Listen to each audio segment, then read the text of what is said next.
का। अब हम लोग थोड़ा सा पढ़ेंगे कोशिका का विभाजन। अभी तक हम लोग पढ़ रहे थे जी कोशिका का संरचना।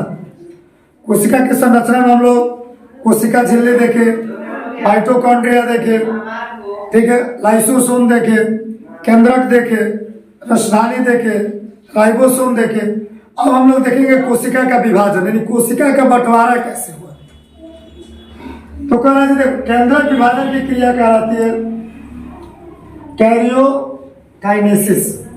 ठीक है, जब कोशिका का विभाजन होगा जी, उसके केंद्रक का भी क्या होगा, विभाजन होगा।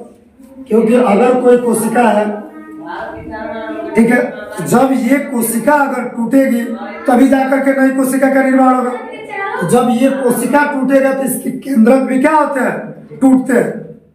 अच्छा, अब ये एक चीज है कि जो कोशिकाओं का निर्माण होता है वो कैसे होता। तो स्लाइडर ने बताया था ना जी कि जो कोशिका का निर्माण होता है वो पहले से मौजूद कोशिकाओं से ही होता है। यानी ऐसा नहीं है कि कोशिका हमारे शरीर में या जंतुओं के शरीर में नए स्तर से बनती है, नहीं। जो कोशिका बनती है जी वो उसका क्या होता है, विभाजन होता है। जैसे अगर एक कोशिका पहले है, इसका विभाजन हुआ, केंद्रक का भी बंटवारा हो जाता है। तो कितनी कोशिकाएं बन गई, 2। फिर धीरे धीरे शरीर का विकास होता है, फिर इन कोशिकाओं का क्या होता है, विभाजन होता है। अब ये कोशिकाएं कितनी हो गई, 4। ऐसे ही हमारे शरीर में जो कोशिकाएं है वो लगातार विभाजित होती रहती है और उनका वृद्धि होते रहता है। फिर जब वृद्धि हो जाती है फिर उसका क्या होता है, विभाजन होता है। और वैसे धीरे धीरे हमारे शरीर में कोशिकाएं क्या होती जाती है जी, बढ़ते जाती है। तो स्लाइडर ने सबसे पहले बताया था कि जो हमारे शरीर में कोशिका है, ठीक है, वो पहले से मौजूद कोशिकाओं से क्या होता है जी, बढ़ते चला जाता है। तो केंद्रक विभाजन की क्रिया क्या कहलाती है, कैरियोकाइनेसिस।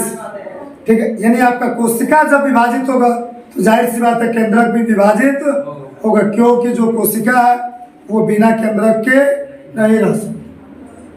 आपका समसूत्री विभाजन यानी मेसियोसिस होता है, यानी कायिक कोशिका होगा। अब समसूत्री विभाजन क्या है, यानी कोशिकाओं का सम का मतलब होता है बराबर। ठीक है, यानी जब कोशिकाएं बराबर भागों में क्या होती है, विभाजित होती है, उसी को हम लोग क्या कहते हैं, समसूत्री विभाजन।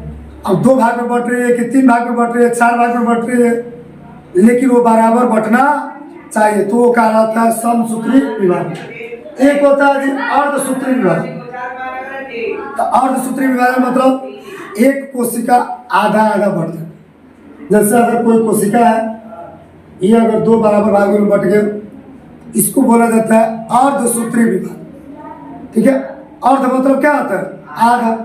तो अर्धसूत्री विभाजन खास करके होता है जो लैंगिक कोशिकाओं, यानी जनन जो कोशिका, ठीक है, यानी जनन में जितनी कोशिकाएं भाग लेती है उन कोशिकाओं में कौन सा विभाजन होता है, अर्धसूत्री।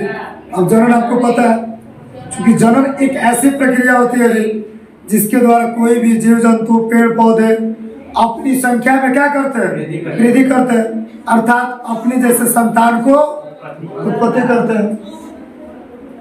अब है जी असूत्री विभाजन होता है, किसमें, जीवाणुओं में।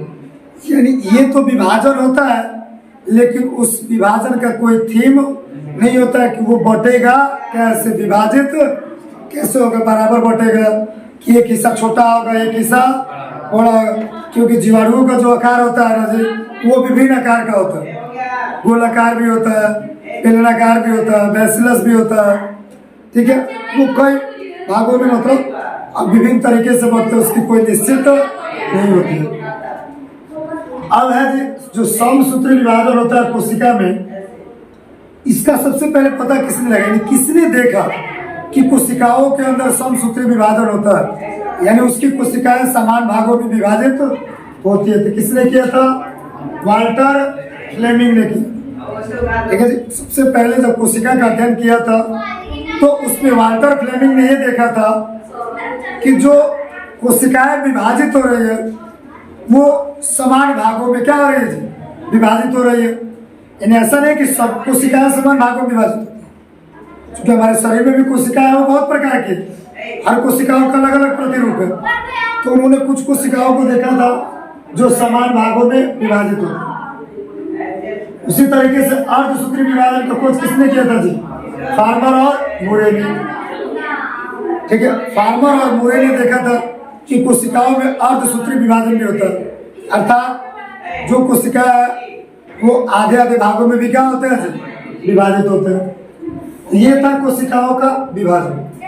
ठीक है, यानी कोशिका का विभाजन कितने स्तर से होता है जी? 3, समसूत्री, अर्धसूत्री और असूत्री।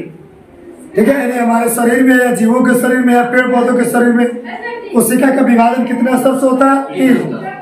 ठीक है, समसूत्री, अर्धसूत्री और असूत्री।